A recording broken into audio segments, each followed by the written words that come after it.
Are you ready, Keith? Very well. Please be informed that our conversation will be recorded for training and advancement purposes. I am Seraphina. I am your host for today, and I hope we have a good time. Keith, tell me a little about yourself.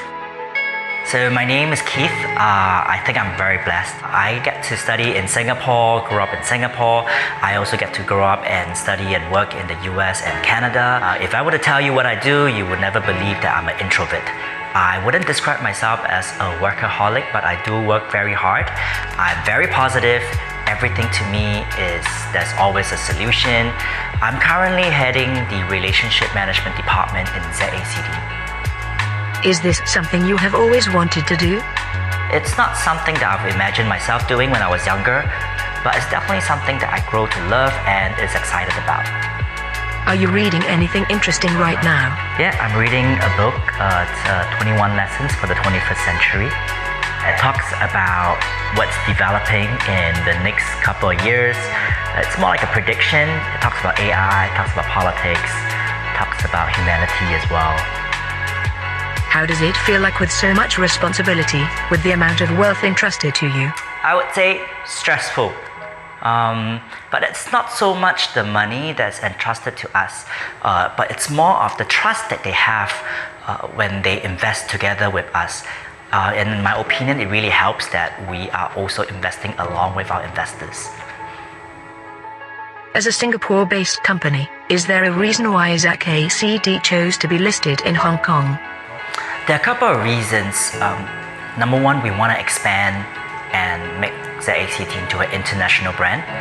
Number two, we want to tap into the North Asia market. And number three, Hong Kong, just like Singapore, it's an international financial hub. With unpredictability being the new norm, how do you advise your investors? Three things: diversification, diversification, and diversification. Do you have that one song that always motivate and move you? There's this one song. It's called Lose Yourself. What are some of your company's recent acquisitions and portfolio? We have two major acquisitions. Last year, we did an en bloc for Landmark Tower, a condominium in Singapore for $343 million.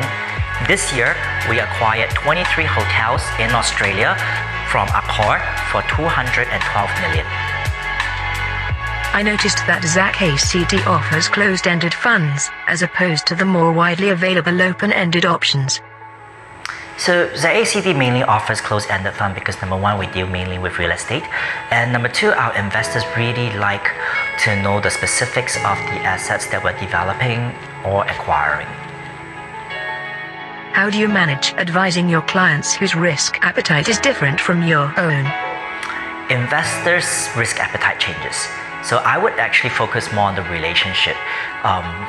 If they don't invest in this particular investment, doesn't mean that they won't invest in the next project. What do you think makes ZACD different from its counterparts? ZACD is really unique. It started off as an investment in a real estate development. Today, ZACD is not only an investment management company, but we actually offer a full spectrum of services in the real estate sector. So from investment management, we have property management, project management, we have sales and marketing, as well as facility management. Is there anyone in the history of mankind is considered your inspiration? I really like Kobe Bryant, NBA star, played for the Lakers. He is not someone who really has a lot of skill, although he's very talented, but he really worked very, very hard to be where he is today.